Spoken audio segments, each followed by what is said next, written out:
Match de dernière chance pour les Léopards de la République démocratique du Congo. Doit-on l'appeler ainsi? Mesdames et messieurs, c'est ce qu'on va essayer de voir, de vérifier. Ça sera tout à l'heure, dans très exactement 11 minutes, pour savoir si effectivement les Léopards vont devoir faire quelque chose à Abidjan face aux éléphants de la Côte d'Ivoire. Et pour le faire, je suis avec Olivier Pengongo. Bonsoir Olivier. Bonsoir Patrick, bonsoir aux fidèles téléspectateurs de la radio-télévision du groupe L'Avenir. Également Christelle qui est à nos côtés pour essayer de faire ce travail avec nous ce soir. Bonsoir Christelle. Bonsoir Patrick. Et les téléspectateurs vont attendre ce que tu vas leur dire ce soir.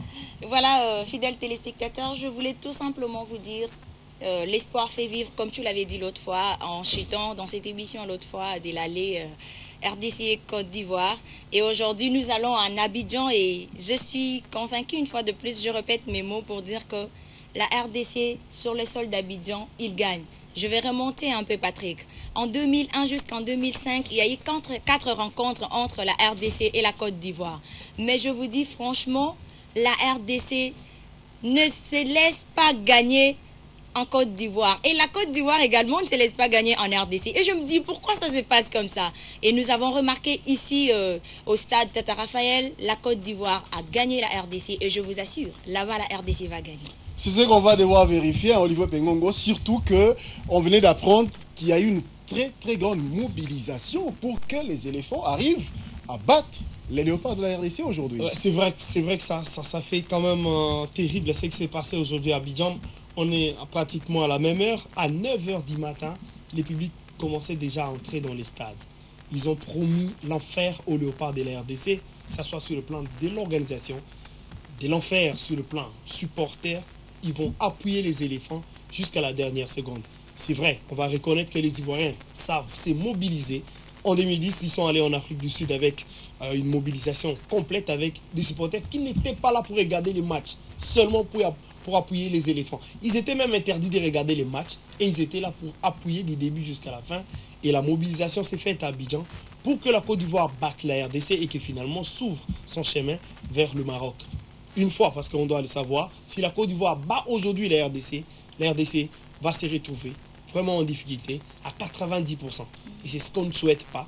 Et les rêves congolais seraient de voir les Congolais arracher un bon résultat. Mais c'est compliqué, très compliqué, quand on sait que le 12e homme apporte ce qu'ils ont apporté au Léopard. Mais ce qui a été cruel, c'est les résultats au match aller.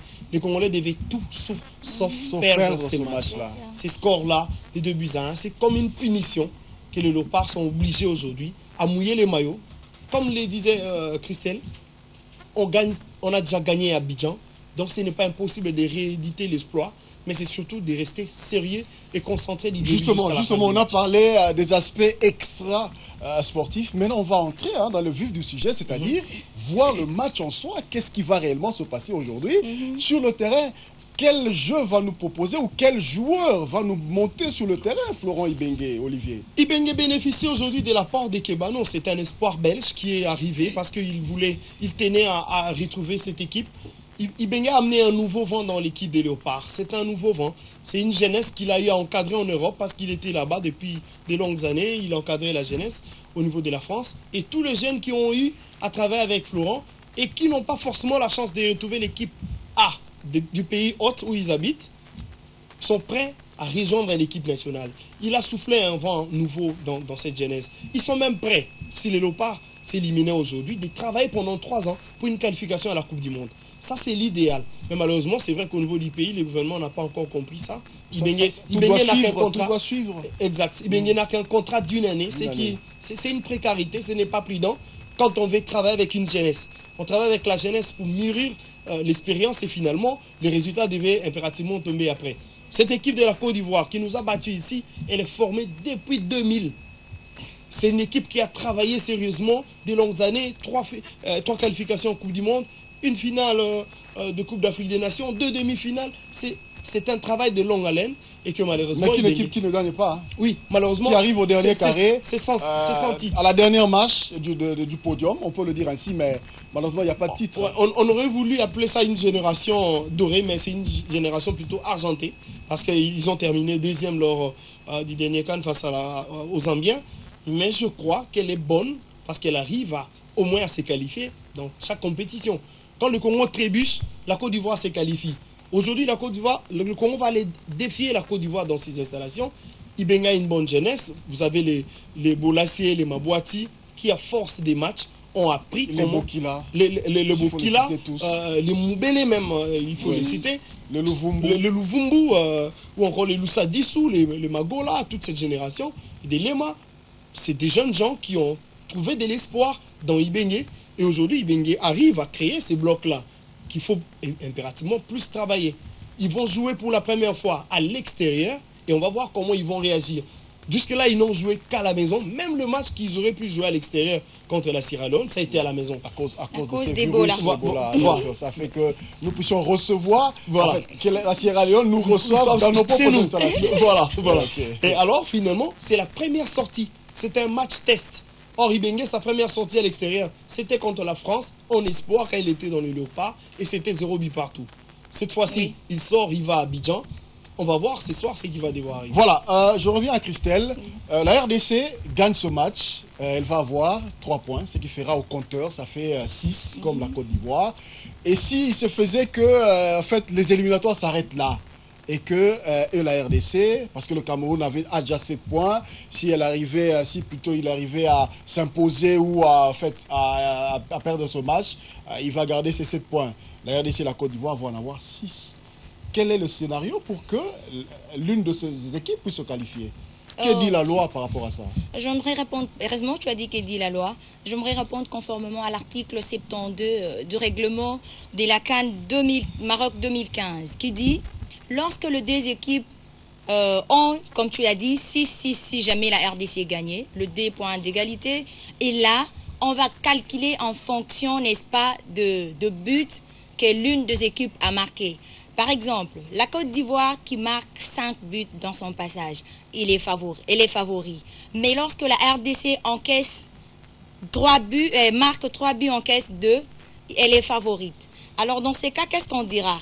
La RDC est favorite du fait que si la RDC gagnait, avoir 6-6 comme tu l'as dit au départ, ça permettra à la RDC d'avoir la chance d'être qualifiée. Parce que déjà le Cameroun a déjà 7 et là, la RDC a la chance d'être qualifiée. Mais ce que nous déplorons, c'est parce que la Côte d'Ivoire a pu marquer 5 buts dans son jeu.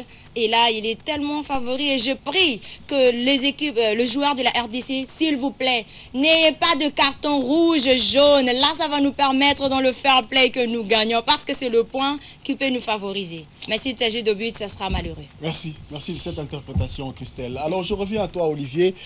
Tout à l'heure, on va devoir y aller dans quelques 2-3 minutes pour vivre cette ambiance que tous les Congolais, en fait, attendent voir cette formation pouvoir faire quelque chose. Tu l'as dit tout à l'heure que Ibengue a tout fait. Il y a des jeunes gens qui étaient en Europe et qui lui-même a essayé d'encadrer quand il était de l'autre côté. Aujourd'hui, ils sont la plupart en train de le suivre pour venir ici en RDC. Pourquoi pas essayer d'épauler en fait, la nation congolaise à pouvoir réussir. Pensez-vous qu'aujourd'hui, les choses, les Congolais peuvent retrouver ce sourire-là? Oui, c'est possible. Quand d'abord Ibengue fait appel à 107 joueurs, c'est pléthorique pour 2 mois de préparation. Mais en réalité, quand il explique, c'était de l'intox. C'est un psychologue, il a compris comment il devait faire pour vraiment exciter ces jeunes gens-là, retrouver de l'espoir. Même ceux-là qui n'ont pas appelé, continuez d'appeler. Se demandent, mais vous nous avez sélectionnés, mais sachez que vous êtes déjà léopard et je peux même vous envoyer les maillots léopard en attendant qu'on vous appelle. Donc il a suscité de l'espoir dans cette jeunesse. Ils croient en lui et ils croient qu'ils peuvent bâtir avec lui un projet pouvant permettre à la RDC de se retrouver une fois à la Coupe du Monde. Parce que lui, il ne parle pas avec eux dès la Coupe d'Afrique qui est à 2 mois pratiquement.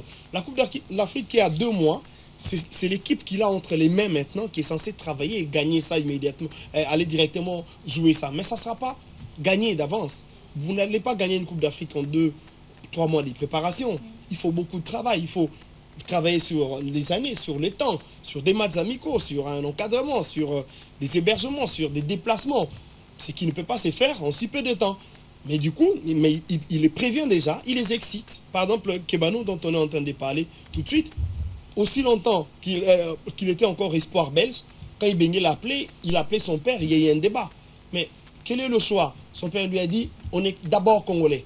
Il dit, ok, si on est d'abord congolais, j'opte. On envoie les documents à la FIFA. La FIFA répond, il y a 48 heures à peine, et il trouve son billet. Avant même qu'on lui envoie les billets de la RDC, il descend, il dit, c'est pas grave, j'y serai remboursé. Je veux représenter le Congo. À côté de Yaya Touré, de Djavino Yaokwasi, j'ai ma fiche, je suis congolais. C'est cette volonté-là, c'est cette rage-là de patriotisme qui revient petit à petit au sein des Léopards, qui fait rêver aujourd'hui. Parce que c'est un élément extrêmement important dans une équipe quand on sait que le mental des joueurs compte énormément sur un match. Le joueur le mieux motivé arrive à gagner des matchs. Et les Léopards aujourd'hui, en tout cas, la motivation y est. Mais elle ne dépasse pas celle des éléphants. On va plus compter sur les valeurs que peut produire les Léopards parce que les éléphants savent ce que ça représente d'échouer à la maison face à son public qui a commencé à se déplacer depuis 9h du matin. Donc c'est un match difficile, mais que les Léopards sont capables de bousculer, pourquoi pas de gagner, comme disait Christelle, puisqu'ils ont déjà... Les Ivoiriens sont venus à Kinshasa, ils ont trouvé un public chaud, bouillant, qui a fait tellement du bruit, ça ne les a pas empêchés de marquer 2 buts. Les Léopards se déplacent également dans les presque mêmes conditions. Ils arrivent à Abidjan, ils trouvent un public qui arrive, qui va au stade à 9h du matin, tu l'avais dit tout à l'heure, et le match va commencer d'ici là, de 9h à 17h chez eux, 17h. Est-ce que les Léopards sont à même? Est-ce que Ibenga a eu tout le temps nécessaire de pouvoir dire à ses enfants que nous avions commis des erreurs au match aller? Nous n'avions pas été peut-être expérimentés. Nous avons trouvé de failles. Est-ce qu'ils sont à même de pouvoir faire ce que les éléphants ont fait ici? Oui, je crois que sur le plan mental, oui, mais sur le plan tactique aussi. Mais la faiblesse qu'a cette équipe des Léopards, c'est l'inefficacité offensive. Il faut dire que nous n'avons marqué que sur penalty. C'est-à-dire qu'on n'a pas arrivé, les Léopards sur le terrain n'ont pas pu marquer. Pourquoi? Parce que le choix tactique des éléphants à domicile chez nous ne nous a pas permis. Ils nous ont fait un 5-3-2. Quand vous avez 5 défenseurs, c'est-à-dire que vous avez 10 jambes. C'est une forêt de jambes devant le bois. Vous shootez, ça touche sur un joueur. Il faut des génies. Il faut des vrais renards des surfaces qui savent lire de petits coins, trouver des espaces auxquels placer des ballons. Ça, on a marqué ça au match aller. Est-ce qu'au match retour, Ibengue a travaillé sur cet aspect? C'est la question qu'on va devoir garder malheureusement parce qu'il ne peut répondre à la question que c'est lui qui va arriver. Oui, c'est Ibengue ou le joueur qui va arriver à nous faire ça. Trouver la niche, l'endroit la plus difficile à trouver où qui peut permettre aux Léopards de ramener une victoire impérativement à la maison. Patrick, moi je pense que si les Léopards, si jamais ils attaquaient comme la deuxième partie, ça peut donner de l'espoir. Au lieu de commencer le premier jeu, on a déjà vu notre jeu, et si jamais ils prenaient la deuxième partie de la match comme nous l'avons vécu ici en RDC, ça fera un show. Ils sont un tout petit peu brutal, et s'ils avaient le même jeu, moi je pense que ça pourra nous donner la victoire. Le repositionnement de Mabwati en milieu, en meneur de jeu avait tout changé. Pensez-vous que ce soir, Ibengue puisse procéder de la sorte, dire que non, Mabwati, je le mets là-bas, Bokila commence le match. Pensez-vous à ça? Oui, c'est un choix possible, hein, parce que malheureusement pour Ibengue, il les découvre en plein match. Il aurait pu travailler ça s'il y avait des matchs amicaux. Il l'a découvert en phase dans la seconde partie du match, comme disait Christelle, c'est très important de voir comment les joueurs peuvent s'émuer sur les terrains, se transformer, quitter son poste et faire mieux sur un autre emplacement. Ça permet à l'entraîneur de découvrir d'autres valeurs, d'autres possibilités d'exploitation. Je crois que c'est l'idéal. Il est appelé Ibengue à faire ça. Mais j'ai trouvé quand même un peu d'enfantillage dans les derniers gestes de Mabwati. Il y a eu toujours un dribble de trop. C'est ce qu'il faut. Si Ibengue veut travailler avec lui pour qu'il fasse ce qu'il nous a fait lors de la deuxième partie du match, l'idéal serait alors qu'il fasse de lui vraiment quelqu'un avec qui beaucoup parler, tirer les oreilles, suffisamment souffler sur son oreille parce qu'il y a eu beaucoup d'enfantillage. Il s'est créé beaucoup d'occasions, mais malheureusement, il ne les a pas finis. Soit parce qu'il a manqué de l'altruisme, soit il n'a pas bien regardé le bois pour bien shooter. Ces deux éléments-là sont capitaux, sinon ça risque de faire du folklore. Et le folklore, ce n'est pas ce qu'il faut aujourd'hui. Devant Yaya Touré, devant Yao Kwasi, ça risque de payer très cher. Vous prenez des ballons, vous vous amusez avec, et ils vont récupérer, ils vont marquer. Ça, c'est de l'amateurisme. Jouer avec les ballons, prendre votre temps sur qui il est avec la balle. Peut-être vous voulez se faire une star des dribbles. Hein? Oui, mais ça, Jason Maël nous faisait ça. On a connu ça dans le passé. Ça n'a pas amené des résultats. Maintenant, il faut de l'efficacité. On peut très mal jouer à Abidjan et gagner les matchs, c'est l'idéal. Les rêves de tout un Congolais aujourd'hui, ce n'est pas de voir cette équipe produire un bon football, mais c'est de voir cette équipe gagner les matchs. C'est ça le résultat qui compte. Seul le résultat importe plus dans ce genre de match. Voilà. À la fin, on ne va pas dire que la RDC a dominé. Mais non, ça ne sert à rien. Le classement FIFA, le classement CAF par rapport à ça, ça va dire ils ont perdu point barre. On ne va nulle part noter qu'ils avaient dominé 80% de possession de balle, ou je ne sais pas moi quoi. Voilà. Alors Christelle, aujourd'hui les supporters de la RDC sont en train d'attendre que les Léopards puissent remporter ce match. Ils sont tous, en cet instant, dans les différents coins de la capitale, en train d'attendre que nous puissions leur montrer déjà les premières images. Alors toi, en tant que supporter, crois vraiment, tu l'avais dit au départ, oui. C'est vrai, tu crois, l'espoir fait vivre, oui. Etc. Est-ce que c'est le vœu de tous les peuples congolais en ce moment? Franchement, il s'agit d'une identité culturelle, c'est votre vœu. Peu importe les circonstances, c'est votre vœu. C'est une identité, comme je l'ai dit, mais c'est un tout petit peu difficile. Pourquoi? Parce que le Congolais est pessimiste dans son imaginaire. Il se dit, Yaya Touré, tu vois, hein, ça les effraie. Mais moi, je suis convaincue que si Ibenge tenait bien le jeu... S'ils disent Yaya Touré, parce qu'ils voient Yaya Touré tous les week-ends au championnat anglais. Parce qu'ils voient Yao Kwasi, Gervinho tous les week-ends au championnat italien. C'est ce qui les effraie. C'est le haut niveau. Hein. On n'en dit qu'on vient pas, mais voilà. Regardez Costa Rica, on ne comptait pas sur lui à la Coupe du Monde, mais qu'est-ce qu'il nous a fait de grand plaisir. Voyez-vous, Cristiano Ronaldo, qu'est-ce qu'il a fait de meilleur? Rien. Un meilleur en Real, mais qu'est-ce qu'il a fait pour Portugal? Rien. C'est ce qu'on dit. Croyez en vos joueurs, croyez à Ibenge, comme moi également. Peut-être, je ne dirai pas vous, mais vous êtes en train d'analyser, vous êtes à cheval. Mais je me dis, la RDC peut. Comme je l'ai dit au départ, elle a eu à gagner la Côte d'Ivoire chez eux, là où ils sont partis. La RDC a battu la Côte d'Ivoire, certes, mais aujourd'hui, les choses risqueraient d'être difficiles. Parlons un peu de cette Côte d'Ivoire, génération argentée, pas dorée, depuis 2000, ils sont là, les joueurs sont là, certains sont partis, d'autres restent, d'autres encore sont venus le trouver à ce niveau de la compétition. Est-ce qu'aujourd'hui, cette Côte d'Ivoire est en même de soulever un trophée, le deuxième qu'ils attendent depuis des années? Non, je crois qu'ils sont plutôt en perte de vitesse. Ils ont atteint les sommets de ce qu'ils étaient capables de produire. Il n'y a plus de Drogba. En Côte d'Ivoire, il y a une blague aujourd'hui. Il dit, quand les éléphants jouent, quand tu vas au stade, achète de la Drogba Liprane.